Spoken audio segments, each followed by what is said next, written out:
Nevojitet nëse keni probleme me kollën, ju duhet një kokër qep e grirë dhe një qese plasmasi. Atëherë do të marrim qepën e grirë, do ta fusim në plasmas. Dhe supozojmë se kjo është këmba.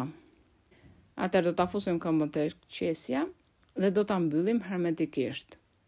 Pastaj do të veshim çorapen dhe në këtë mënyrë do ta mbajmë gjithë natën deri në mëngjes. Pastaj do ta heqim. Atëherë keni parasysh që qepa vendoset poshtë thembrës së këmbës, sepse thembra është ai pjesë e trupit e cila ka pore më të mëdha se çdo pjesë tjetër, duke bërë përthithjen maksimale të lëngut të qepës dhe duke dërguar ato në ato pjesë ku trupi ka nevojë.